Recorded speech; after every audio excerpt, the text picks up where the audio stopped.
ఎప్పుడైనా నువ్వు ఈ ఫీల్డ్కి రాకముందు నువ్వు ఇట్లా ఉన్నావు, నువ్వు అట్లా ఉన్నావు అని నేను ఎవరైనా కామెంట్ చేయడం కానీ, నిన్ను ఎవరైనా ఇట్లాంటి మాటలు అనడం కానీ జరుగుండేనా? బేసిక్గా చెప్పాలంటే నేను ఇండస్ట్రీకి రాకముందుకు నన్ను ఎవరు కామెంట్ చేయలేదక్క. మమ్మల్ని బయటికి వెళ్ళనిచ్చేవాళ్ళు కాదు.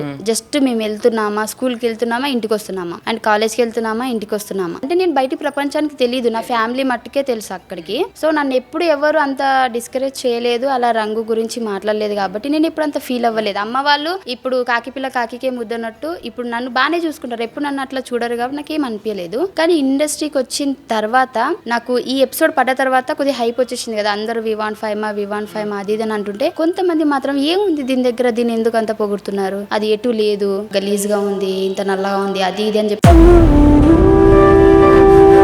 అంటే మా చెల్లిని ఎప్పుడు ఎవరు ఏమనలేదు, మేమే బాగా చూసుకున్నాము. ఎవరెవరో ఇంత నెగిటివ్ కామెంట్స్ చేస్తున్నారు అని చెప్పేసి కామెంట్స్ అన్ని చూసి మా అమ్మకు ఫోన్ చేసి మా అమ్మ మాట్లాడుతుంటే నా వల్ల కాలేదు. ఎందుకంటే నాకు ఎప్పుడు నెగిటివ్ రాలేదు, నేను ఫేస్ చేయలేదు. నా ఫోకస్ అంతా ఎటుపోయిందంటే నిజంగా నేను అంత గలీజ్గా ఉన్నానా, నన్ను తిడుతున్నారు, నేను బాలేనా, ఇంకా చెయ్యాలి అంటే బాగా ఫేమ్ వస్తుంది, అందరూ ఎంకరేజ్ చేస్తున్నారు, బాగా చెయ్యాలన్న దానికంటే తిడుతుంటే డౌన్ అయిపోతున్నాను నేను. అబ్బా ఇట్లా అంటున్నారు, నెక్స్ట్ ఏదైనా చేస్తే ఇంకా తిడతారేమో, ఏదైనా గెటప్ వేసుకుని ఇంకా తిడతారేమో అని చెప్పేసి అసలు ఎందుకమ్మా నన్ను ఇంత నల్లగా గన్నావు అని అడిగా. మా అమ్మ ఘోరంగా ఏడ్చింది అక్క.